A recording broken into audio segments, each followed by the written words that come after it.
وقل جاء الحق وزهق الباطل إن الباطل كان زهوقا. Assalamu alaikum warahmatullahi wabarakatuh. Bismillahirrahmanirrahim. Kujithibitishia mashia wanavyo wadanganyi Waislamu na kuwatapeli kwa kuwalisha uongo wa kutosha ni kupitia mshia huyu aitwa Emeri Jalala. Kwa sehemu ya kwanza, alafu sehemu ya pili tutajitafakari kwa pamoja. Tuanze na sehemu ya kwanza. Kwa nini mashia ndio wako mstari wa mbele kwenye kulitetea jambo la Palestina? Mashia wako mstari wa mbele kwa sababu ndiyo Uislamu pekee, ndiyo madhehebu pekee ambayo hayakutengenezwa ni Mayahudi. Haya maneno mazito nayazungumza ni hatari, lakini sina budi kwa sababu nataka nifahamishe. Uislamu usiokuwa wa Ahlul Bait salawatullahi wasalamuhu alayhi umetengenezwa, umeingizwa, kama haukutengenezwa umeingizwa mikono kwa 90% na Mayahudi. Umemsikia akisema, anatoa kauli ngumu na kauli ambayo inamlazimika afanye hivyo kwa lengo la kuwafahamisha wafuasi wake, kama alivyosema kwamba madhehebu zingine zote zisizokuwa za Kishia, madhehebu hizo zimeanzishwa na Mayahudi. Kama za 100% basi 90% zote madhehebu hizo zimeanzishwa na Mayahudi, na akadai ya kwamba waliosalimika ni wao mashia wenyewe kwa madai yake kwamba ndio hawajaanzishiwa dini yao na ushia, lakini ni uongo. Rejea kwenye aliyekuwa mshia na alipogundua ubatili wa ushia akaachana na ushia na akaandika kitabu cha kubainisha ushia umepandikizwa misingi yake na Yahudi Abdullah ibn Saba, kiitwacho kitabu hicho Tawdhi'un Nabai an Muassis Shi'at Abdullah ibn Saba. Huyu bwana mtunzi wa kitabu hiki alikuwa mshia, baada ya kufahamu uovu wa kishia akaachana nao ushia huo. Hasa hii ni kauli ya kwanza mshia Emeri Jalala aliyozungumza ya kwamba madhehebu zingine zote zisizokuwa za Kishia amesema ni zimepandikizwa na Mayahudi madhehebu hizo.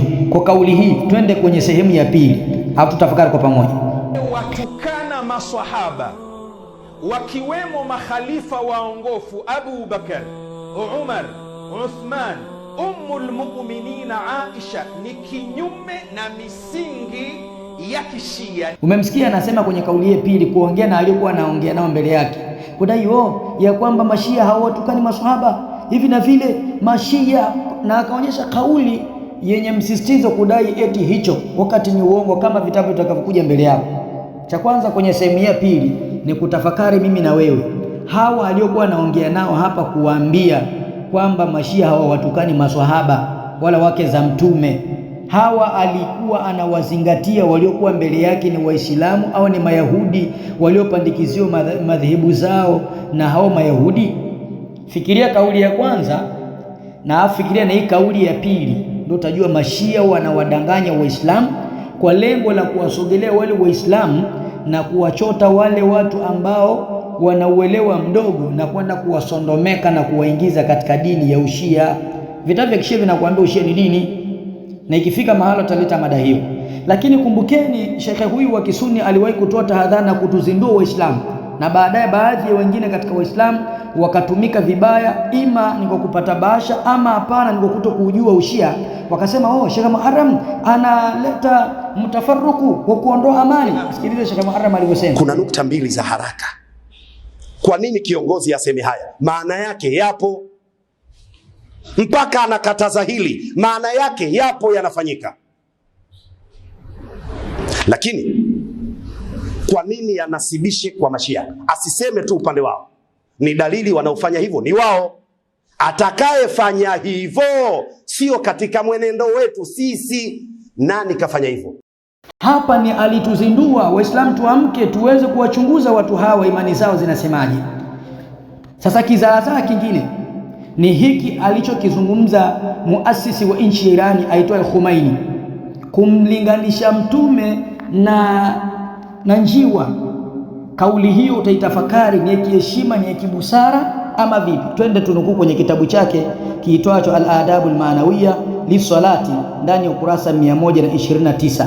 Anasema hapo tulipoashiria kwa rangi kwamba fahuwa sallallahu alaihi wasallam kal amamati almutawwaqati, mtume ni sawa na njiwa aliye na manyoya mengi hapa shingoni kama vile kavaa mkufu, allati njiwa ambayo tulqi nafsaha, anayoingiza nafsi yake ila al-fakhi, kwenda kwenye mitego mibaya au kwenye majanga, litunjiru faqaaha minhu, ili awaokoe wenzake kuepukana na mitego hiyo au na majanga hayo. Mahalu shahidi hapa, mtume kulinganishwa kal hamamati, na njiwa. Hivi mtume, kauli hiyo ni ya kiheshima kwa mtume kulinganishwa na njiwa? Ni kibusara kulinganishwa na njiwa? Kama wewe hapo ulipo unakaa na watu ambao wanakuheshimu, ni kiongozi wa kiwango gani katika familia yako au katika jamii yako, alafu unaingia kwenye jamii hiyo inayokuheshimu kwa sura hiyo, alafu inakulinganisha wewe ni sawa na njiwa, kauli hiyo ni kinidhamu? Sasa mshia huyu anayemkejeli mtume kwa kauli kama hizi aitwaye Khomeini, ambaye ni muasisi nchi Iran, fikiria maswahaba wa mtume watasalimikaje? Ndio jua mashia wanawadanganya Waislamu kwa kauli hizo za pauka pakawa, ili kuwasogelea Waislamu na kuwachota wale Waislamu wasiokuwa na elimu ya kutosha na kuwaingiza katika dini ya Ushia.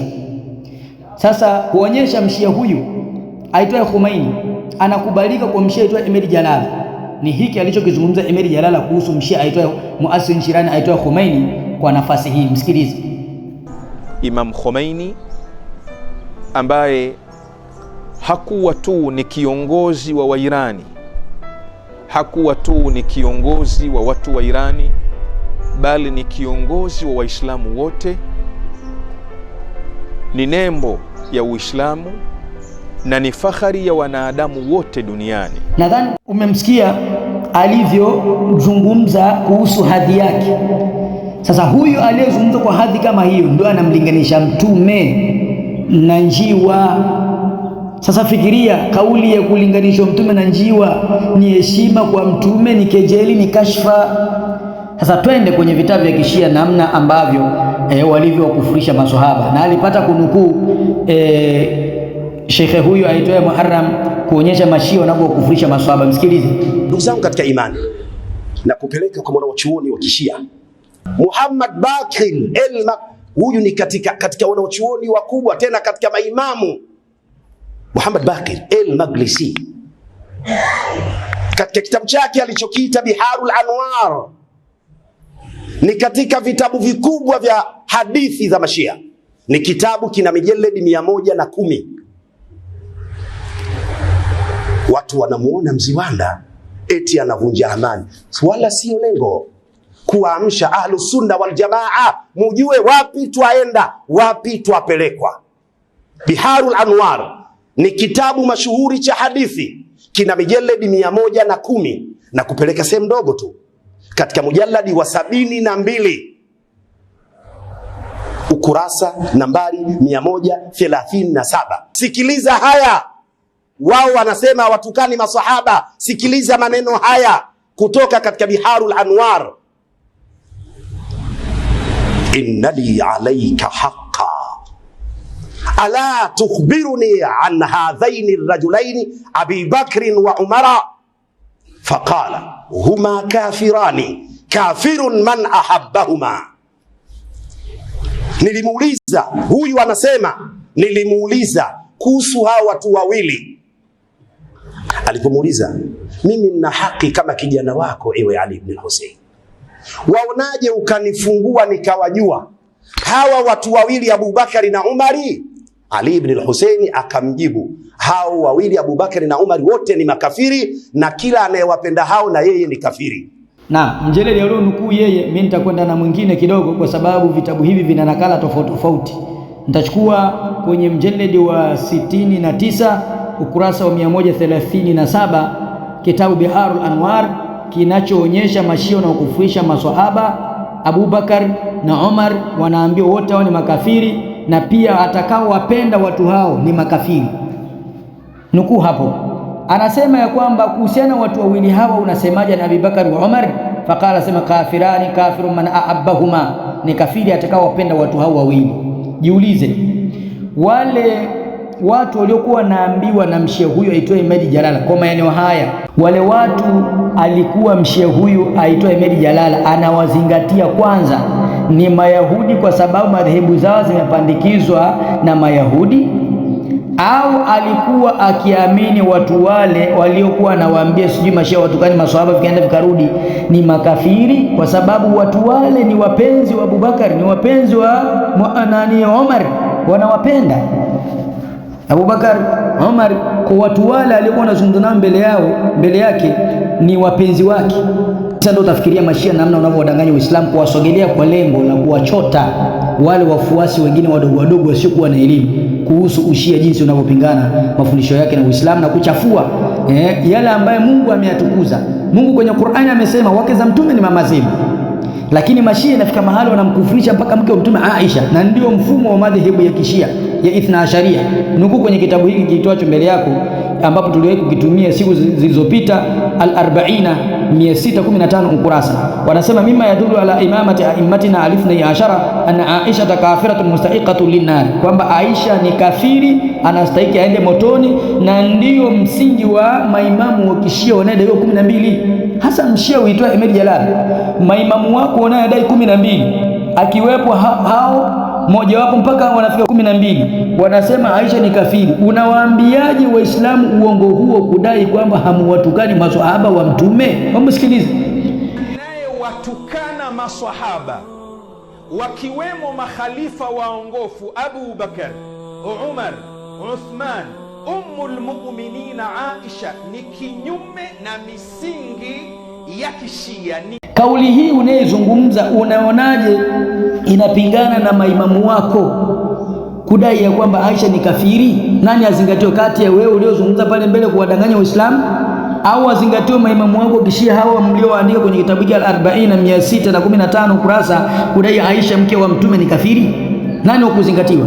Acheni kuwadanganya Waislamu kupitia kichaka hiko mnachokidai cha kuweko karibu na wao, ili lengo kwenda kuwachota wale wafuasi wao wadogo wasiokuwa na elimu ya kuhusu ubatili wa dini ya Ushia.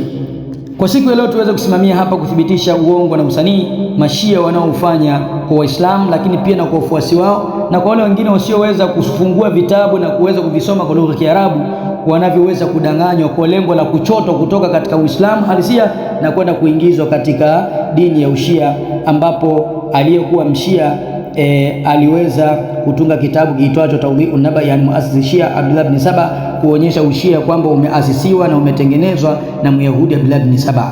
Na siku za usoni tutaleta kitabu hicho, ama tutaweza kusimamisha mada hiyo kwa urefu, namna ya misingi ilivyowekwa na Myahudi huyo aitwa Abdullah ibn Saba katika upande huo wa Mashia. Na ndio maana wanakataa kuthibitisha haya kwa Waislamu, kwa sababu Waislamu watakuwa mbali nao. Kwa hiyo wanachofanya ni takia, kuficha ukweli na kuambia watu uongo. Mashia tu watukani maswahaba, lakini kwenye mavitabu vyao yamejazana kejeli kubwa, mpaka kumtuhumu mke wa mtume Aisha kwamba alifanya uzinifu. Vitabu hivyo vimo, vikihitajika tutavileta. Na kufikia hapo, wallahu waliyu tawfiq, wassalamu alaikum warahmatullahi wabarakatuh.